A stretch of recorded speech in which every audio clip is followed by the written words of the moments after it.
Do we really know when life begins? Some people think that it is a complete mystery, and therefore abortion should be allowed. They reason that a fetus is not a person, or is somehow not a real human being, or is just a potential life while in the mother's womb. But there are two problems with this kind of reasoning. First, even if it were true that we did not know when life had begun in the womb, that would be an argument against abortion. Imagine you go hunting with a friend, and the two of you become separated. You see some rustling in the bushes ahead, but you don't know if it's a deer or your friend. Would you shoot?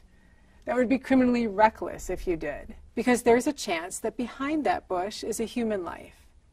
In the same way, if there is a possibility that there is a human life in the womb, it would be reckless to kill that life. But that's where we find the second flaw in this reasoning. It's not merely possible that a human life has begun in the womb. It is a scientific certainty that life begins at fertilization. At the moment a sperm fuses with an egg, known as fertilization or conception, a new unique human being that is genetically distinct from both parents comes into existence. Gender, ethnicity, hair color, eye color, and countless other traits are determined at that moment. This genetic blueprint remains the same for his or her entire life. After conception, a developing baby grows at an extremely rapid pace, especially within the first trimester. The baby's heart begins to beat in the 6th week of pregnancy, which is only a little over 3 weeks from the moment of conception. A new study found that the first heartbeat may occur even sooner, as early as the 5th week, which is about the same time a mother discovers she is pregnant. The baby's lungs and digestive system are also forming. At 8 weeks, human brain activity can be recorded. In fact, the human brain will continue to develop and mature even after birth and well into the person's 20s. At 12 weeks, the tiny child can swallow, scrunch hands into little fists, touch his or her face, and scratch his or her head. The baby's fingers and toes are also complete with nails. Fingerprints are developing by 14 weeks. At 18 weeks, the baby's ears can even hear music and recognize their mother's voice. Between 18 and 30 weeks, doctors can treat preborn babies while still inside the womb with life-saving therapies and repair significant defects for certain diseases.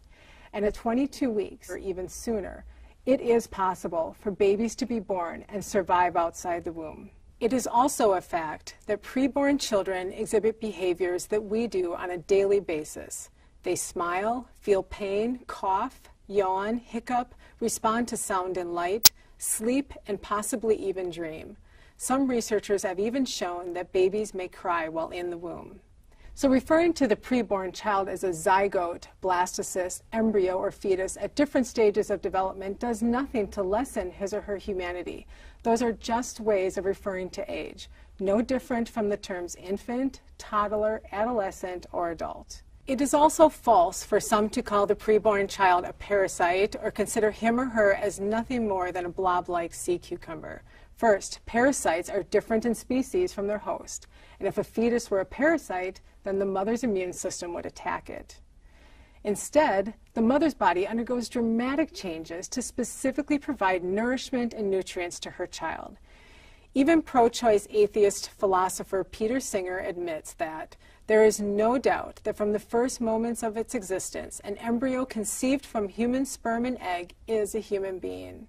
And there are thousands of biology and embryology textbooks, modern DNA studies, medical dictionaries, science professors, and medical researchers that all confirm that life begins at fertilization. And every mother, like me, that has experienced pregnancy knows that with every kick and movement the baby makes, life is blooming for the child growing inside. So when does life begin? It is a scientific certainty that human life begins at the moment of conception. Therefore, every abortion kills an innocent human being. To suggest otherwise is to ignore the scientific facts and miss the miracle of life.